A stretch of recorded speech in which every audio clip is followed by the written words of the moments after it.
A indústria dos games vive um dos momentos mais nebulosos da sua história. Nunca faturou tanto quanto agora e, ao mesmo tempo, nunca foi tão criticada. Isso acontece porque as grandes empresas aprenderam a transformar seus jogos em verdadeiros caças-níqueis. Até porque, não importa a qualidade, seus jogos continuam vendendo igual água. Por conta disso, essas companhias desenvolveram técnicas sofisticadas para tirar cada centavo do seu dinheiro. Com multiplayers que ninguém pediu, em skins de R$80 do Avatar e loot boxes que prometem itens raros, mas quase sempre você só vai perder dinheiro com isso. E mesmo quando você tem sorte, o jogo dá um jeito de te frustrar, com sistemas que manipulam resultados e forçam derrotas para te manter gastando. Enquanto isso, novos jogos e franquias viraram raridade. As empresas preferem lançar as mesmas séries todos os anos, e pela pressa em cumprir prazos, acabam entregando jogos cheios de bugs e mal otimizados. E quase todas essas práticas têm uma origem comum: a Electronic Arts. A EA é uma das empresas mais odiadas do setor de games, eleita 2 vezes a pior companhia da América. Mas nem sempre foi assim. Houve um tempo em que a EA era vista como uma das melhores e mais inovadoras desenvolvedoras do mundo, até que, aos poucos, ela se transformou no que conhecemos hoje. Por isso, neste vídeo, nós vamos entender de que forma a EA ajudou a revolucionar a indústria e como acabou destruindo a própria reputação.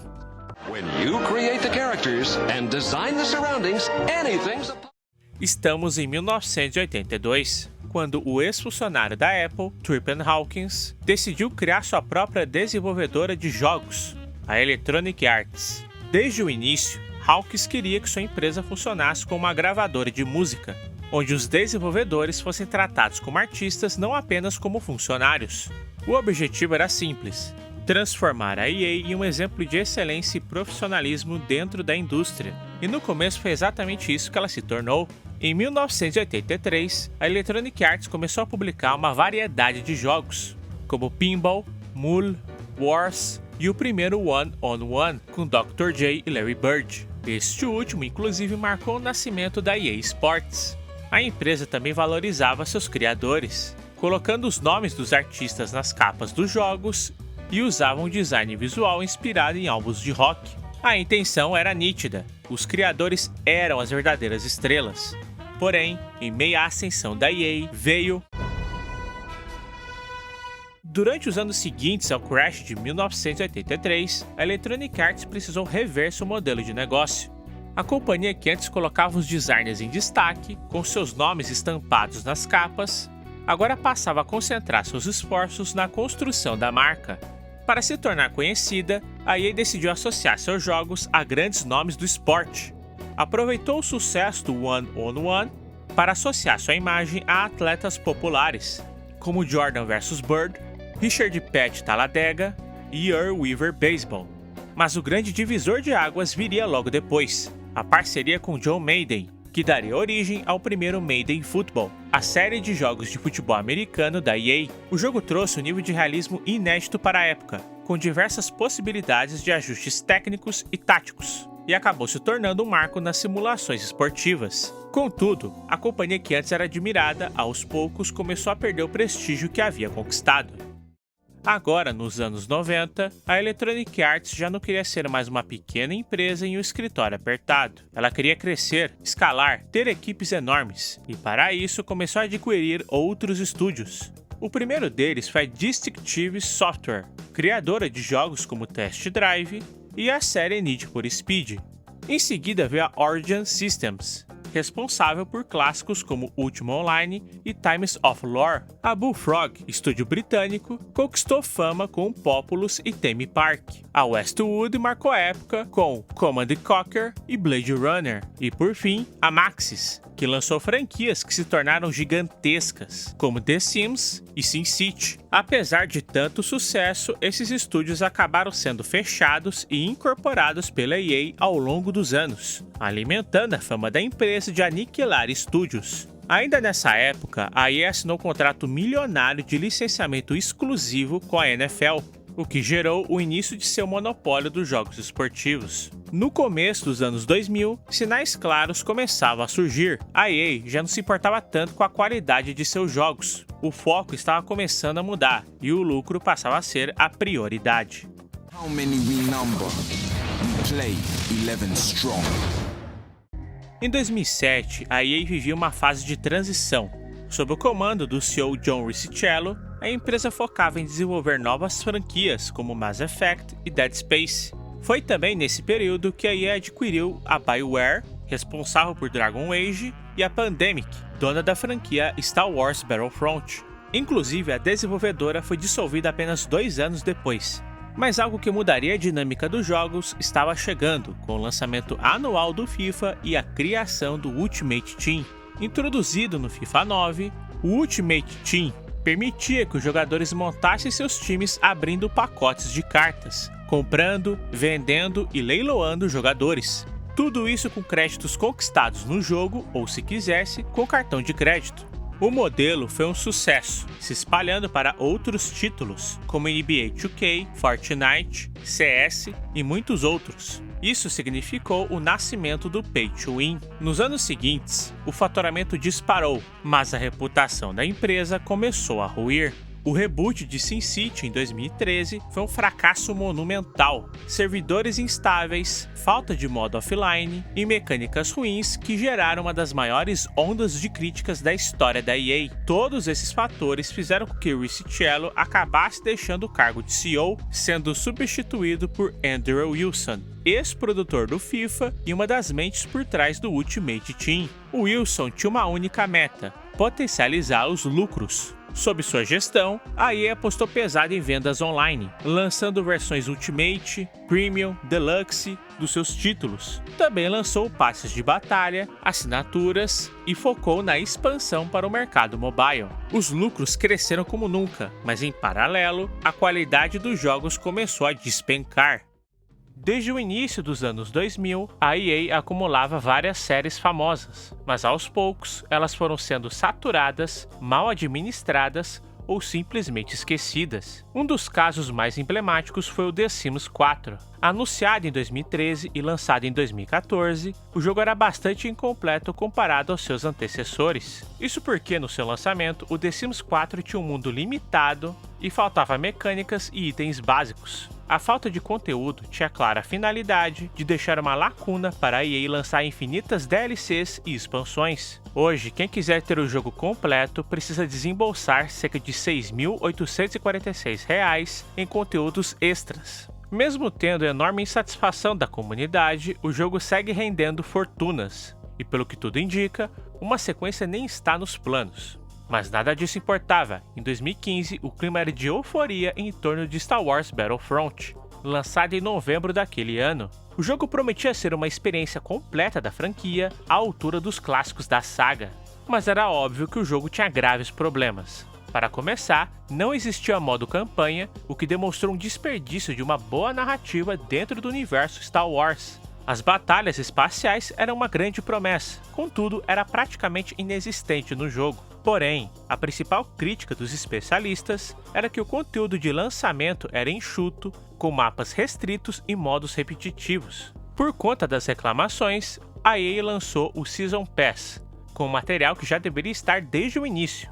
Isso tudo culminou na perda da base de jogadores em poucos meses. A EA seguiu em frente e apostou no mais novo jogo da BioWare, o Mass Effect Andromeda. Após 5 anos de desenvolvimento e 80 milhões de dólares gastos, as primeiras imagens deixaram todos empolgados. Tudo indicava mais uma obra-prima da BioWare. Mas não foi. Foi o pior jogo da franquia e o responsável por enterrá-la. Bugs constantes, dublagem ruim, história rasa e animações terríveis que causaram uma montanha de críticas. A verdade é que o desenvolvimento do título ficou preso na pré-produção pela maior parte do tempo. O Mass Effect foi produzido em 18 meses, o que torna impossível de se produzir algo bom, ainda mais se tratando de um AAA. Os contratempos foram variados. Houve trocas constantes na liderança, falta de pessoal e problemas com a engine Frostbite, que apesar de ser boa, ela não se adaptou bem ao estilo de jogo que estava sendo feito. 2 anos depois, em 2019, a BioWare buscava redenção com Anthem. Produzido com grande expectativa e uma equipe considerada de elite, o jogo chegava com um visual impressionante e a promessa de uma jogabilidade cooperativa inovadora. Mas mais uma vez, a realidade foi outra. Logo no lançamento, o jogo já enfrentava bugs graves, problemas de servidores e até falhas que desligavam os consoles, como o PS4. Além disso, o conteúdo era repetitivo e a narrativa parecia pouco desenvolvida, um reflexo de um jogo feito em 2 anos. E como é de praxe da EA, o Anthem teve um desenvolvimento conturbado, realocação de equipe, mudanças na liderança que consequentemente alteravam a ideia do jogo foram os principais problemas. Ainda naquele ano foi lançado o novo game da série Plantas vs Zumbis, que, é claro, vinha tendo polêmicas por conta de suas microtransações abusivas nas versões mobile do jogo. Entretanto, os 2 jogos do Plantas vs Zumbis Warfare haviam tido boas avaliações e, de fato, eram bons jogos. Mas o seu sucessor, Plantas vs Zumbis Batalha por Neighborville, não teve o mesmo desempenho. As avaliações foram extremamente negativas, e as reclamações foram de bugs, mapas pequenos e o fato de que as fases eram extremamente maçantes. O outro problema foi o Pay to Win. Nesse caso, a EA fez novos personagens para a franquia, contudo, 3 deles estavam bloqueados por um paywall de $30. O valor causou reclamação, porque esse conteúdo extra era quase o mesmo preço do jogo na época. Agora, em 2021, a EA lançou Battlefield 2042, da DICE. A franquia tinha como tradição melhorar a cada novo jogo, com novos mapas e funcionalidades. A principal herança da série era o sistema de classes, que dava para cada jogador uma função específica, nivelando as equipes e deixando o Battlefield com um senso coletivo mais caótico. Porém, trocas constantes na direção do projeto, a pandemia da Covid e as constantes pressões da EA para o game ser lançado logo tornaram o produto ruim. A versão beta do Battlefield já dava sinais de que o jogo não estava nem perto de ficar pronto. Com o lançamento do jogo, as suspeitas de falta de conteúdo se concretizaram, com mapas vazios e bugs por todas as partes do jogo. Contudo, a maior reclamação foi a mudança do sistema de classes para o de especialista, o que permitia ao jogador assumir a função que quiser na partida e também usar qualquer arma. O resultado foi o pior Battlefield da história, e um dos jogos mais mal avaliados da Steam. Em 2022, a nova vítima da EA foi o Need for Speed Unbolt, que apostava em um estilo visual bem diferente dos jogos anteriores. Apesar do visual inovador, o jogo sofreu com falta de conteúdo, pay to win e a IA da polícia e dos oponentes que parecia bastante desbalanceada. O resultado foram vendas fracas, deixando várias incertezas sobre o futuro da franquia. Em paralelo, a EA deixou jogos originais de lado e optou por focar nos jogos live service e microtransações, mesmo que isso significasse manchar ou afundar franquias consagradas, como Battlefield, FIFA e até os jogos de Fórmula 1. A obsessão da empresa em transformar seus jogos em verdadeiras máquinas de fazer dinheiro gerou críticas em toda a comunidade de jogadores. Assim, a EA não perdeu somente o respeito dos jogadores, como também passou a ser investigada por governos de vários países, por conta de suas práticas agressivas de microtransações e loot boxes. Com o passar dos anos, a Electronic Arts conseguiu algo que poucas empresas de games já alcançaram: unir jogadores e governos contra ela. Tudo começou quando a EA popularizou as loot boxes, as caixas misteriosas onde o jogador paga sem saber o que vai receber. Vários países começaram a investigar se elas estariam infringindo a lei e se passando por cassinos. Na Bélgica, as autoridades concluíram que loot boxes em jogos como FIFA violavam leis de apostas. A decisão foi tão séria que em 2018 o governo ameaçou processar criminalmente a EA, que só recuou depois que o Ministério Público iniciou uma investigação formal. Na Holanda, a empresa foi multada e proibida de vender pacotes de jogadores no FIFA Ultimate Team. Na Áustria, um tribunal determinou que esses pacotes eram literalmente jogos de azar, obrigando a EA a devolver dinheiro a alguns jogadores. No Reino Unido, agências reguladoras acusaram a EA de descumprir regras de publicidade por não explicar claramente o funcionamento das loot boxes. E no Canadá, a companhia responde por uma ação coletiva por práticas enganosas relacionadas a microtransações. Esses casos se espalharam pelo mundo, transformando uma crítica isolada de jogadores em uma caça para regulamentar a empresa. Hoje, a EA é observada de perto por diversos governos e corre risco de ter suas práticas de monetização restritas por lei em alguns países. Apesar disso, a empresa insiste: as loot boxes seriam apenas mecânicas de surpresa e não apostas. Uma justificativa que não convenceu ninguém. O que antes manchava apenas a reputação da EA, agora gera problemas legais em várias partes do mundo. Ao longo dessa história, ficou claro que no momento em que a EA decidiu se tornar uma mega corporação do setor de games, ela passou a priorizar o lucro em vez da qualidade. E nesse processo acabou abandonando todas as convicções que marcaram seu nascimento. Isso fica ainda mais evidente nos jogos esportivos, um gênero do qual é quase impossível de escapar dela, já que a EA detém praticamente um monopólio e nem precisam se preocupar com a qualidade deles. Mesmo com alguns acertos, como It Takes Two e Battlefield 6, a compra da empresa pelo Fundo Soberano da Arábia Saudita deixa claro que nada garante que a EA não volte a adotar práticas de pay to win ainda mais agressivas no futuro.